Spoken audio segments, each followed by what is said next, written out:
بسم اللہ والصلاة والسلام علی رسول اللہ صلی اللہ علیہ وسلم۔ سورہ طٰہٰ آیات 49 سے 76 لیے دورہ قرآن کے اس پروگرام میں حاضر خدمت ہیں۔ ارشاد باری تعالیٰ ہے، اعوذ باللہ من الشیطان الرجیم، بسم اللہ الرحمن الرحیم۔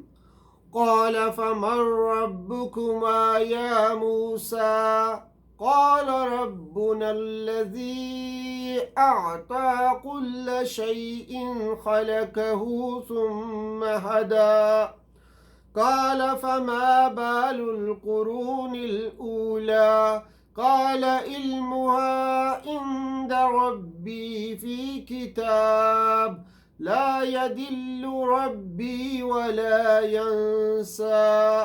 صدق اللہ العظیم۔ قرینہ دلیل ہے کہ یہاں یہ بات حذف کر دی گئی ہے کہ اللہ تعالیٰ نے حضرت موسیٰ علیہ السلام اور ہارون علیہ السلام کو جو پیغام دے کر فرعون کے پاس جانے کا حکم دیا، وہ یہ پیغام لے کر گئے اور ٹھیک ٹھیک ہدایت الہی کے مطابق اس کو فرعون تک پہنچا بھی دیا۔ یہ سن کر فرعون نے ان سے کہا، اے موسیٰ تمہارا رب کون ہے؟ فرعون دراصل یہ کہنا چاہ رہا تھا کہ تم جو رب کے رسول بن کر آئے ہو تو آخر وہ رب کون ہے؟ رب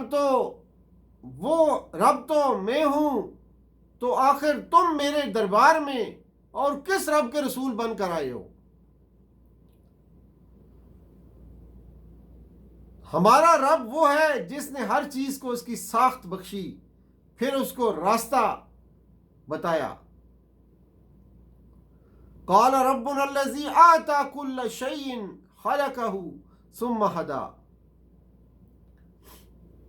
اس کا مطلب یہ ہے کہ ہر چیز اپنے مقصد وجود کے اعتبار سے ایک خاص قالب و حیت رکھتی ہے، اور پھر اس مقصد وجود کی تحصیل اور تکمیل کے لیے اپنے اندر ایک جبلی رہنمائی بھی رکھتی ہے۔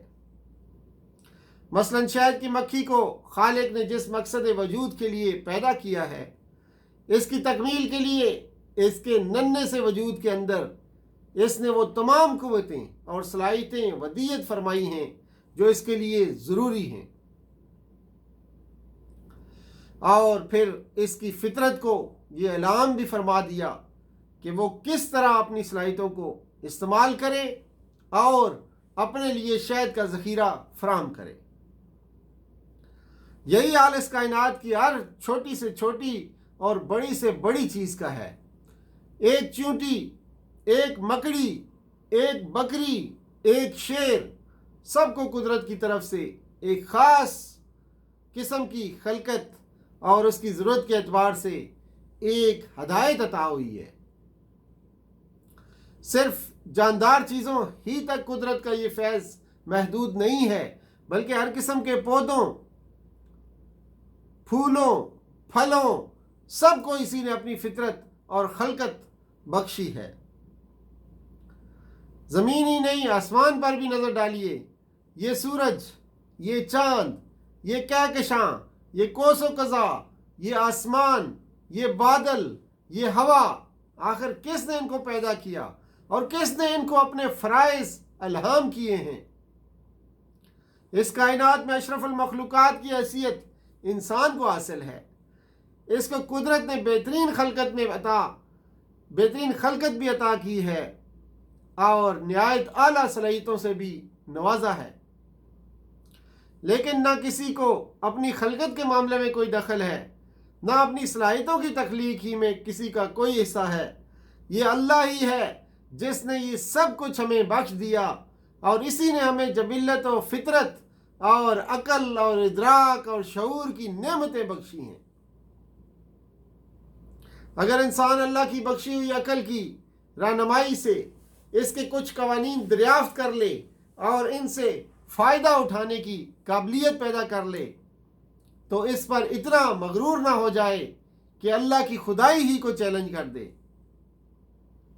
یہاں حضرت موسیٰ علیہ السلام نے جواب تو نہایت مختصر الفاظ میں دیا، لیکن اس کے اندر تفصیل نہایت طویل چھپی ہوئی ہے۔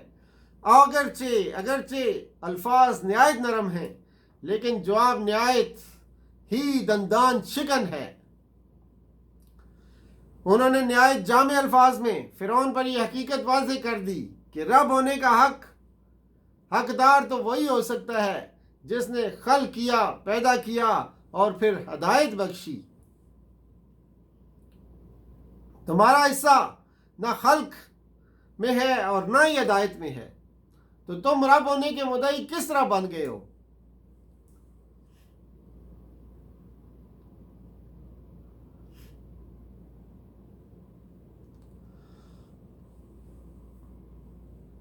اور تمہارے مثالی طریق زندگی کا خاتمہ کر دیں، یعنی وہ انہیں یہ خوف دلا رہے تھے کہ موسیٰ علیہ السلام کا غالب آ جانا، تمہارے ہاتھوں سے ملک نکل جانے اور تمہارے مثالی طریقہ زندگی ختم ہو جانے کا امانی ہے۔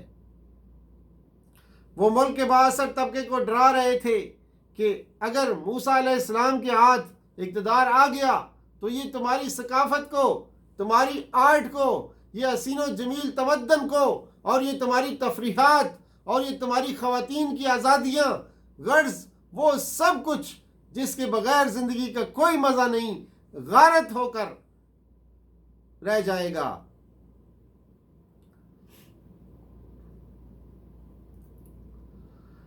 تو یہ چند پیغامات تھے ان آیات میں جو آپ کے سامنے پیش کیے گئے۔ اسی کے ساتھ آج کے پروگرام کا وقت ختم ہوا جاتا ہے۔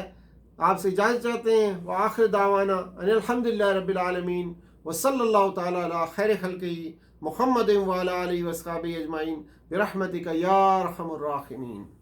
والسلام علیکم ورحمۃ اللہ وبرکاتہ۔